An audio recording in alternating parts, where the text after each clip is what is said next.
Now every time I throw a Sunday supper, I'm trying to weave in elements of my past. Back when I ran a food truck, we had this grilled cheese called the Arthur Ave, a tribute to Arthur Ave with all the ingredients imported from the Bronx. You should dollop. I mean, if we're gonna do that as a sauce, maybe adding heavy cream to that to thin it out. You need to keep this for 100 people. Someone's not going to be gently spreading it on here like this. Designed after an Easter pie, it was a dish my brother made with ricotta, mozzarella, soppressata, and red pepper mostarda, a sort of savory jam.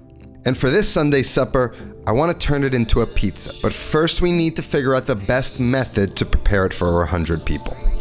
Pizza Dad? Get out of here.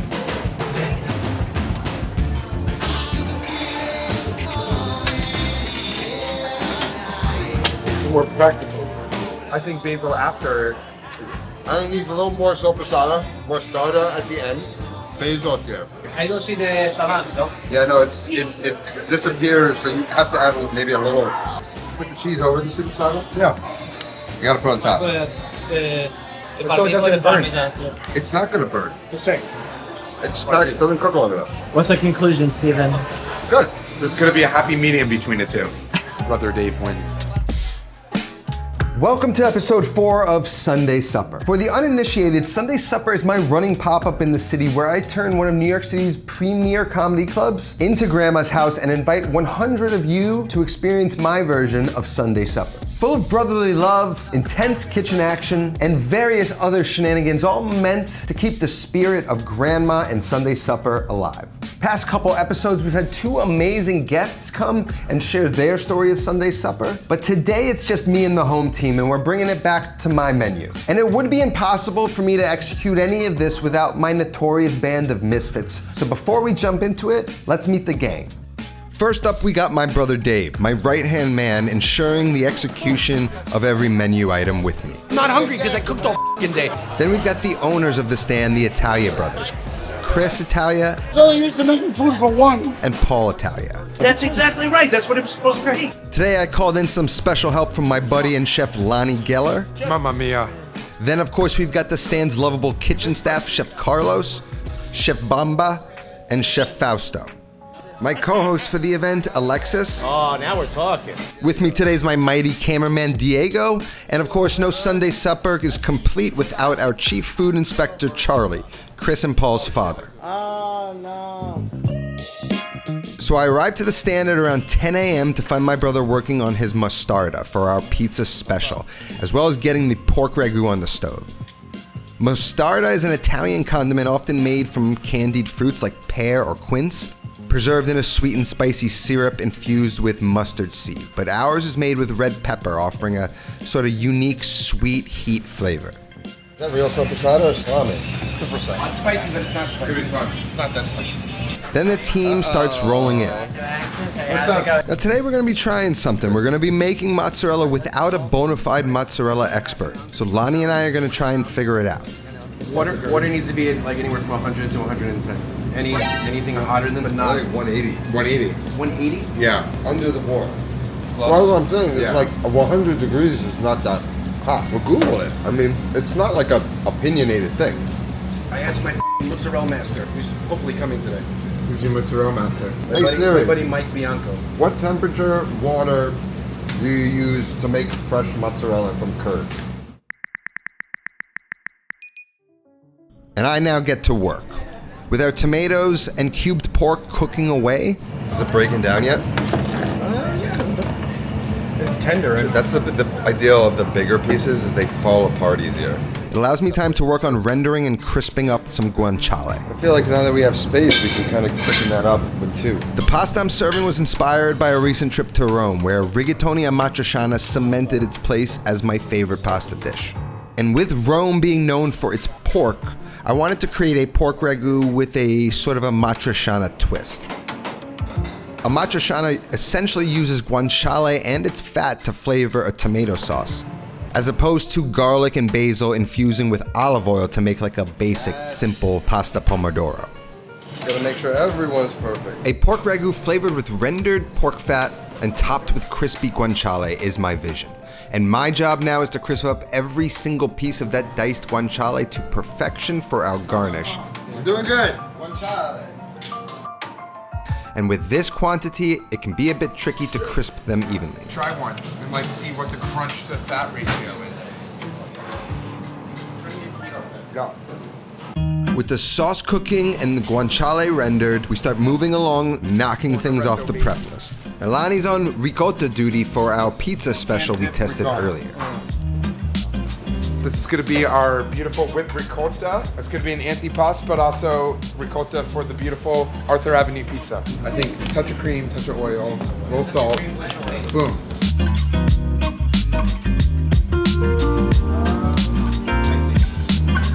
You taste?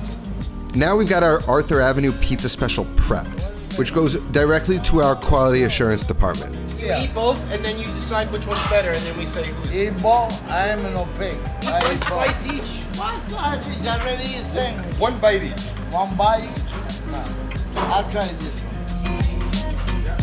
It's a little burnt on the bottom. That's what I like. Yeah, he likes it. Now, traditionally, Sunday supper occurs in the late afternoon, about 4:30 p.m., but Chris decided to change it to 3 p.m. and not tell anyone. Thing. I'm gonna yell at Chris. I had to text people at like midnight last night that it's 3, not 4. It needs to be done, that is not done, that could be done. Breadcrumbs. He's doing that. I'll do the Doing that. Ricotta's done. Roasted peppers are done. So I'll do like I always do. I'll do the charcuterie while he's making mozzarella for people.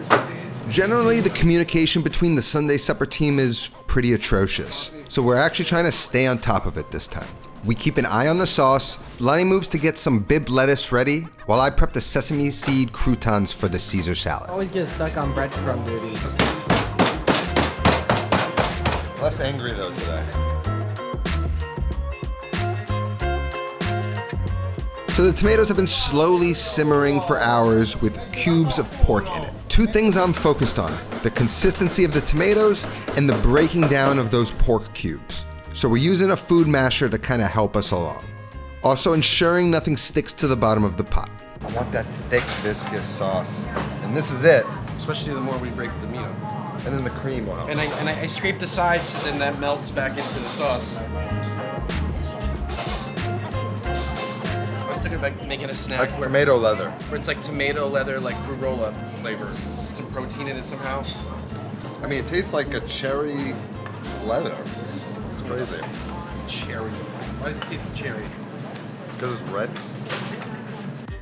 And every Sunday supper requires Grandma's cookie tin. Cookie tins and fouilletine for the tiramisu. Just like grandma. And they're full of cookies. I know, What are you gonna do with all? Which means I need to clear out about 8 Walgreens to acquire enough of the signature tin to serve all of our guests. While I do that, Fausto starts getting some work done for the Antipasti bar.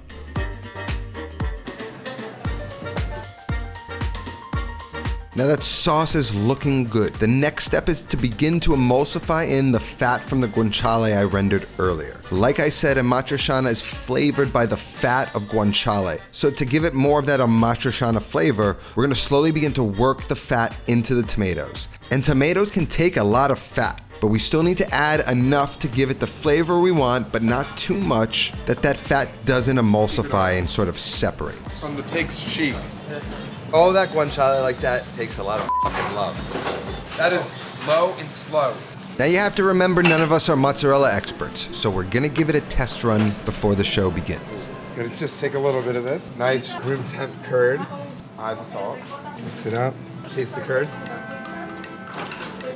We just checked the water temperature, and it's out of beautiful, even, healthy 180. Got some gloves on. I'm thinking 2 or 3 gloves. This is hot water we're talking about.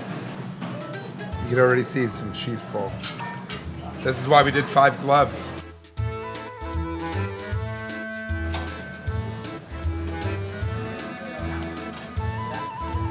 More salt. More salt. Share, will you? Mozzarella. Sale. Un po' di sale. Where the curd from? Oh, Jill. So, Maybe just a tad more salt? add more salt. Smaller balls.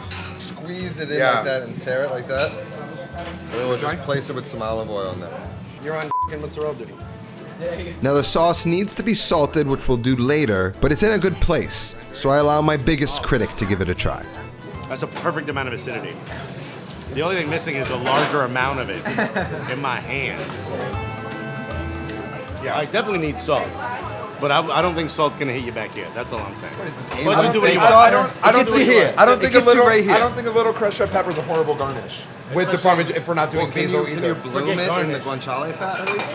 Oh, now we're talking. Chef. Pure sex. It's now 12:30. The event starts at 3, but we've got a little moment of peace to try something spectacular Fausto's been working on. We all know what cacio e pepe pasta is, but have you ever tried it in pizza form? He takes a normal dough and just rolls it out a little smaller. In the center, he places ice cubes and then launches it into the oven. As it cooks, the ice melts, preventing the center from puffing, while the crust inflates, cradling in what has essentially become starchy pasta water. Once cooked, he removes it from the oven, and we add a shitload of pecorino cheese. In Italy, it's called mantecare, the formation of the sauce. But here, we're just gonna give the pizza a little jiggle, and you're gonna watch that water and cheese transform into a mind-blowing cheese sauce. Top it with guanciale, and you've got an alla griscia pizza. And the result's nothing short of spectacular. One of the best pizzas I've tried. What cardiologist invented this pizza? Imagine having to make it. You know I like Get in there, like. Now enough fooling around, it's 1 o'clock, and since today's event starts an hour and a half earlier than we normally get going, we need to start to kick it into gear before time runs away from us. Now what's Fausto doing here? He's mixing together oil and water, and then dousing it on top of his focaccia before baking. This is to allow both steam to develop and for the focaccia to develop a nice crisp, a little trick of the trade.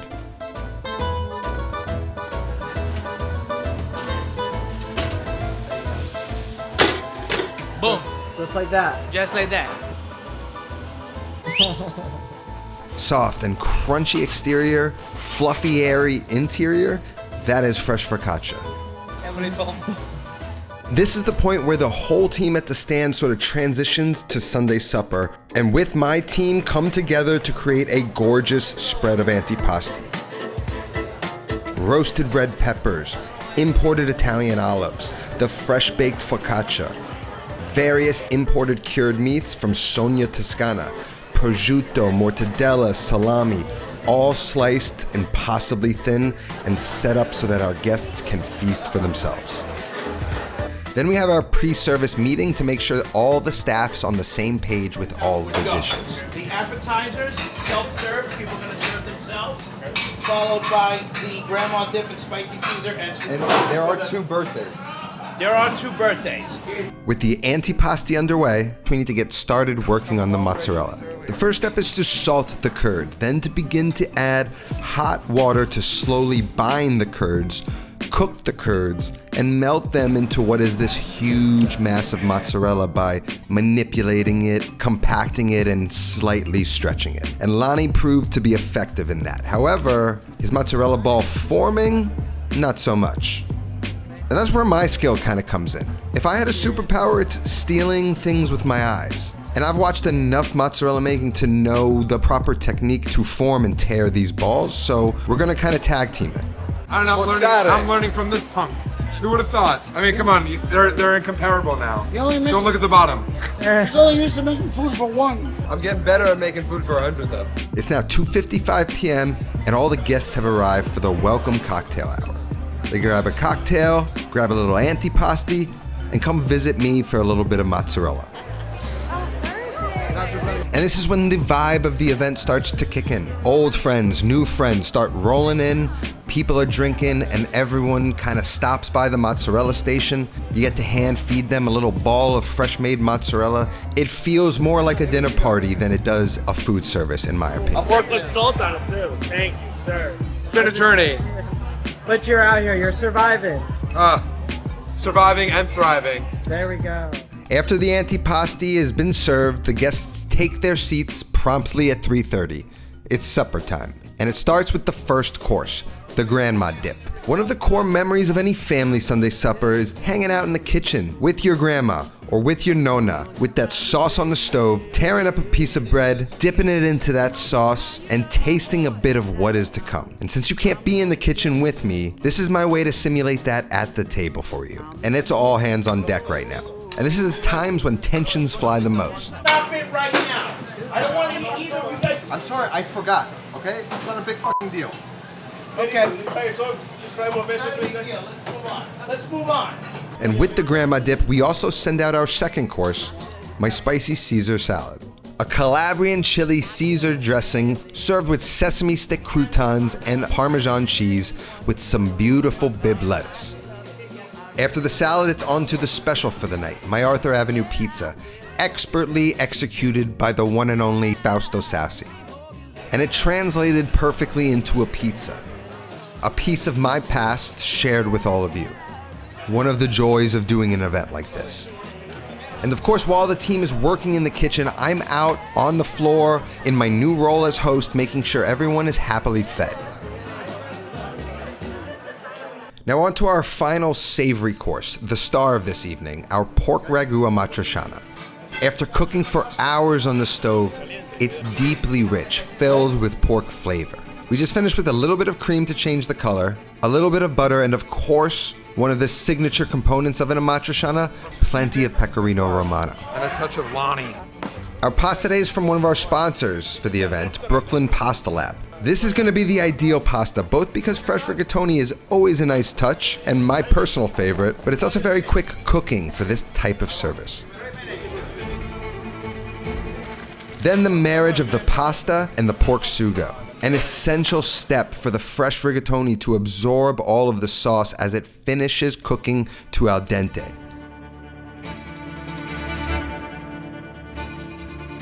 Once the pasta is perfectly cooked and coated in that sugo, it's off to the pass where it's finished with a touch more meat sauce, the perfectly crisp and rendered guanciale, and is finished with a final sprinkle of pecorino romano before heading off to the guest. And while I'm on the floor playing host, I'm also probing the guests. If a guest has an issue or a need, I relay that to my brother and we get it done immediately. Can you give me one single really quick on the fly, please? I value quality service as much as I value quality food. And to go with our pasta is our notorious Brussels sprouts. Deep fried, seasoned in agave and salt.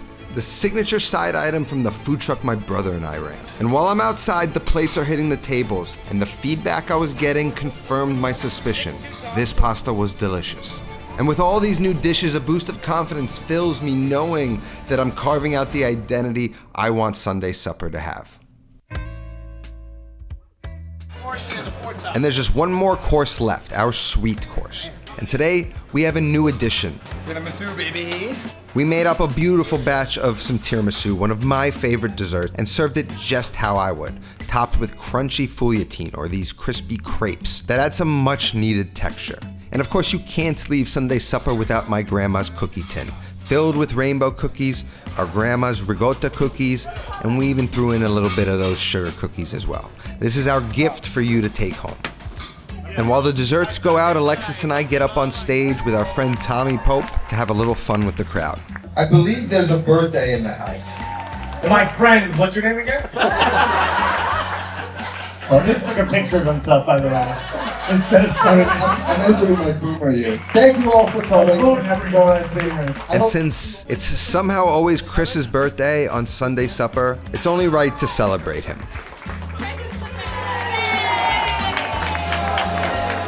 And so we made it.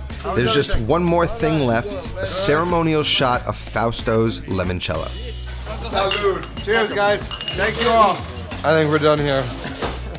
Now, what I love about what Sunday supper has become is I'm not just this guy who storms into some random kitchen and takes over. This event has emerged as something no different than a Sunday supper with my family. The kitchen staff allows us in, welcomes us like friendly uncles. Our extended family are the guests, and everyone involved understands the mission and willingly participates in seeing it through. There's laughing, there's arguing, there's camaraderie, there's new connections and old. All bound by a love of food and a bowl of pasta. The stand's now my second home, and I'm grateful for everyone there for allowing that. And so that wraps up another episode of Sunday Supper. I hope you've enjoyed it. Would love to hear what you think down in the comments. And if you'd like to join me for the next Sunday Supper, tickets are now on sale down in the description for Sunday Supper on Sunday, June 8th. And if you want to support me and my work, the new best way to do so is to join my cooking school on Patreon. Tons of fun things going on over there. Check it out with the link in the description.